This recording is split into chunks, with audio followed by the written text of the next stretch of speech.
తెలియవలసింది ఉంది చాలా. సో అది యాక్సిడెంటా లేకపోతే మర్డరా అనేది మనం ఇంకా ఇన్వెస్టిగేట్ చేయలేదు.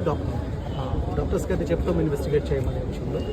అయితే ఒక విషయం ఏంటంటే నేను ఎందుకు వచ్చాను అని అంటే చాలామంది మాట్లాడుతున్నారు జస్టిస్ కావాలని. నిజంగా అన్యాయం జరిగితే జస్టిస్ కావాలి. ప్రభు కూడా ఒక అన్యాయంగా జస్టిస్ ఉన్నప్పుడు వాయిస్ రైజ్ చేయమని నన్ను అడిగారు సార్. అందుకని మీ సిలువను ఎత్తుకుని వెంబడించడం అంటే ఉద్దేశం అది. ఆయన జస్టిస్ కోసం నిలబడినప్పుడు ఆయన్ని సిలువేశారు. జస్టిస్ కోసం నిలబడినప్పుడు తన కజిన్ జాన్ ది బ్యాప్టిస్ట్ని కూడా తలనరికేశారు. జస్టిస్ కోసం నిలబడిన సార్ ప్రతిసారి ఒక ఓచుకోత జరుగుతుంది. సో అదే జరిగితే కాస్త ఖచ్చితంగా ఏమవుతుందంటే మేము జస్టిస్ కోసం నిలబడుతున్నాము. కానీ ఇక్కడ కూర్చున్న క్రిస్టియన్ కమ్యూనిటీకి చెప్పాల్సింది ఏంటంటే చాలామందికి ప్రవీణ్ పగడాల గారు ఏం చేస్తున్నారో తెలియదు. సో కేవలం మీకు ఆయన డిబేటర్గా తెలుసు, ఒక పాస్టర్గా మాత్రమే తెలుసు. ఎందుకంటే ఆయన ఆంధ్రప్రదేశ్లో మీరు చూసిన మినిస్ట్రీ కేవలం 20%. 80% మినిస్ట్రీ నేను చూశాను, ఎందుకంటే కలిసి ట్రావెల్ చేశాను. సో నార్త్లో ఆయన ఏం చేస్తున్నాడు, యూఎస్లో ఏం చేస్తున్నాడు, హైదరాబాద్లో ఏం చేస్తున్నాడో నాకే తెలుసు. సో ఆయనకి 2 సాఫ్ట్వేర్ కంపెనీస్ ఉన్నాయి, అంటే హైదరాబాద్లో ఒకటి యూఎస్లో. So is CEO of A software company. So ఆయన అంత మాత్రమే కాదు, చాలామంది స్టూడెంట్ ఈవెన్ ఆ సాఫ్ట్వేర్ కంపెనీస్లో దేవుని విలువలతో ఒక సాఫ్ట్వేర్ కంపెనీ అది ఎట్లా ఉంటుంది అని అంటే వాచ్మ్యాన్ దగ్గర నుంచి మేనేజర్ వరకు అందరికీ ఈక్వల్గా ఇన్సూరెన్స్ పాలసీ ఉంటుంది. బాస్ దగ్గర నుంచి వాచ్మెన్ వరకు అందరు కలిపి లంచ్ చేయాలి, సమానత్వం. ఎందుకంటే అందరూ దేవుడు తన పోలికలు చేసుకోవడాన్ని విలువలతో చూపించిన ఒక బిజినెస్ మ్యాన్. ఎందుకు అనంటే ఇక్కడ నేను చెప్పేది ఏంటంటే వాక్యంలో వెళ్తుంది చాలాసార్లు. అదేంటే ప్రసంగాలు ఎక్కువైపోయింది మనకి. వాక్యం శరీరరీతిగా రావడం అంటే ఏంటంటే వాక్యం యాక్షన్స్లోకి రావడం. ఆయన ఏం చెప్తున్నాడు అని అంటే మీరు పుల్పెట్ మీద కూర్చొని 1 hour నేను వల్ల నీ పొరుగువాడిని ప్రేమించమని చెప్పేదానికి నేను ఒక బిజినెస్ చేసి నాకేందో 100 మంది ఉంచుకొని నిన్ను వల్ల నీ పొరుగువాడిని ప్రేమించమని ప్రాక్టికల్గా రోజుకి 8 గంటలు చూపించేదానికి చాలా తేడా ఉంటుంది. దేవుడు కూడా హెవెన్లో కూర్చొని gulab visa I love you అని చెప్పలేదు. నీకు అర్థమయ్యే స్థాయిలో దిగాడు, అర్థమయ్యే స్థాయిలో దిగిన వాడు ప్రవీణ్ పగడాల. సో ప్రవీణ్ పగడాల గురించి నేను ఇస్తున్న సాక్ష్యం ఇది. అంత మాత్రమే కాదు, ఆయనకి 10 మంది పిల్లలు ఇప్పుడు ప్రస్తుతం. దాంట్లో 2 బయాలజికల్, 8 మంది అడాప్టెడ్. అందరూ కలిసి ఉంటారు. మళ్ళీ ఆర్ఫనేజ్ అని వేరే చోట పెట్టి వాళ్ళని ఇక్కడ చోట వీళ్ళ చోట పెట్టడం. ఇంతకుముందు 14 మంది పిల్లలు. సో ఒక పిల్లలు ఒక స్థాయికి వచ్చి వాళ్ళని మెచ్యూర్ చేసిన తర్వాత వాళ్ళు ఏం చేస్తారంటే వాళ్ళు మళ్ళీ ఫ్యామిలీస్ దగ్గర పంపించేస్తారు, మళ్ళీ కొత్త మందిని తీసుకుంటారు.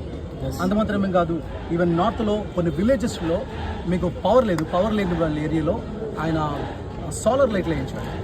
ఈవెన్ మీకు తెలుసు పాండమిక్ టైంలో అంటే కోవిడ్ టైంలో మనకి ఒక పాస్టర్ గారి పేరు చెప్పదలుచుకోలేదు కానీ ఒక పాపులర్ ఒక సెలబ్రిటీ పాస్టర్గా ఉన్న ఆయన 4 కార్లు వేసి 4 బస్సులు వేసి కేసీఆర్ని పిలిచి పెద్ద అడౌట్ చేశాడు. కానీ అదే టైంలో ఈయన 18 బస్సులు వేశాడు. బట్ నోబడీ నోస్ హియర్, ఎవరికి తెలియదు. ఎందుకంటే నేను చెప్పేవారు, ఎందుకంటే నేను ఉన్నాను కాబట్టి. ఎప్పుడు గొప్పలు చెప్పుకోడు, ఇలా చేశాను చెప్పుకోడు. ప్రతి ఇండివిజువల్ కాల్ చేస్తాను, అది మాత్రం పక్కన పెడితే. నేను ఫర్ ఎగ్జాంపుల్ ఈ బ్రదర్ ఇంటికి వచ్చాడు అనుకోండి, పిలిచారనుకోండి, వచ్చిన తర్వాత వీళ్ళ అమ్మగారికో నాన్నగారు లేదా తాతయ్యకి బాగాలేదు, వాళ్ళ పేరు నోట్ చేసుకుని మళ్ళీ రాజమండ్రి విజిట్ వచ్చేటో పని కట్టుకుని వచ్చి వాళ్ళని విజిట్ చేసి వెళ్తారు.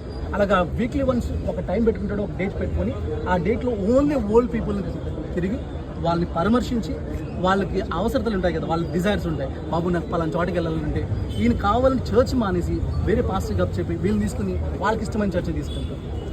ఇలాంటివి అనేకమంది ప్రవీణ్ పగడాల గారు చేసి ఉన్నాయి.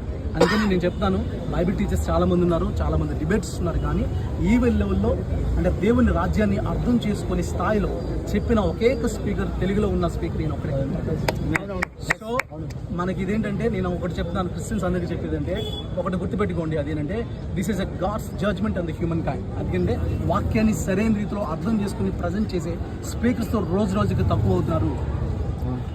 పిట్ట కథలు చెప్పే స్పీకర్లు ఎక్కువైపోతూ ఉన్నారు. ఈవెన్ డిబేట్స్ చేసిన వాళ్ళు కూడా గ్రేస్ లేదు. దేవునికి వాక్యం చెప్తుంది, do this with gentleness and meekness.